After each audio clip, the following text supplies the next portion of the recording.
இந்த சம்பா கோதுமை 2 கப் எடுத்திருக்கேன். நல்லா ரோஸ்ட் பண்ணிடுங்க.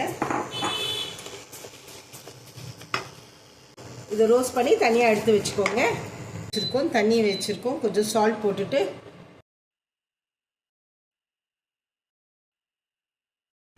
தண்ணி நல்லா கொதிச்சதும் இந்த சோயா கிரானியூல்ஸ் போட்டுட்டு ஒரு கொதிக்க ஆரம்பிச்சிச்சு. ஒரு க்ளோஸ் பண்ணிவிட்டு ஒரு 5 மினிட்ஸ் அப்படியே வச்சிடலாம். ஒரு பேன் வச்சுக்கலாம். கொஞ்சம் ஆயில் ஊற்றிக்கோங்க. ஒரு 2 டீஸ்பூன் ஆயில் ஊற்றிக்கோங்க. கொஞ்சம் கீ போட்டுக்கோங்க. நம்ம ஹோல் ஸ்பைசஸ் இருக்குங்களா, பட்டை, கிராம்பு, ஏலக்காய், மராட்டி மூங்கு, ஜாதிபத்தி, கடல் பாசி, அது போட்டுக்கோங்க. உங்ககிட்ட என்ன இருக்கோ வெறும் பட்டை, கிராம்பு, ஏலக்காய் இருந்தால் அது மட்டும் போட்டால் கூட போதும். 2 கீரின மிளகா, ஒரு வெங்காயம் போட்டு வதக்கிக்கலாம். ஒரு 5 நிமிஷம் வதங்கட்டும்.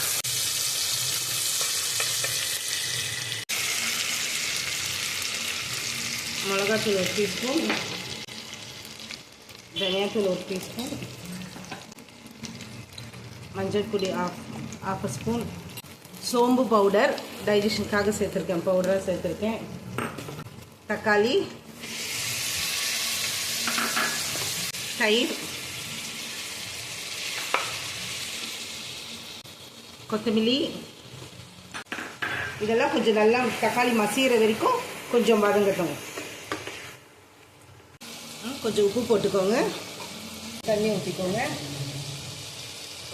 ஒரு 2 டீஸ்பூன் தண்ணி ஊற்றிட்டு கொஞ்சம் நேரம் வதங்கட்டும். தக்காளி மசிகிற வரைக்கும்.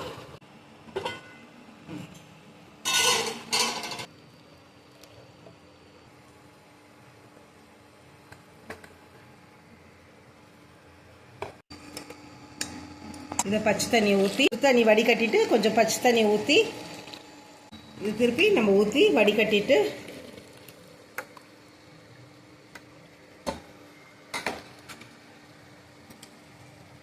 இந்த மாதிரி பிழிஞ்சு எடுத்து வச்சுக்கலாம்.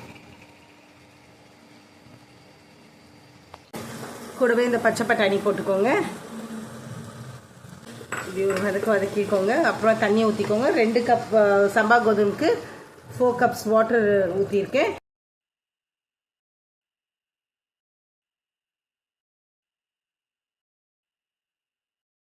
கிரானியூல்ஸ் போட்டுடுறோம். அதுக்கு தண்ணி இழுத்துக்கும். இந்த வறுத்து வச்ச சம்பா கோதுமை ரவை போட்டிருக்கோம். குக்கர் க்ளோஸ் பண்ணிவிட்டு ஸ்டீம் வந்துடுத்து விசில் விட்டு லோ ஃப்ளேமில் 10 மினிட்ஸ் விட்டுருங்க. இப்போ நம்ம சம்பா கோதுமை பிரியாணி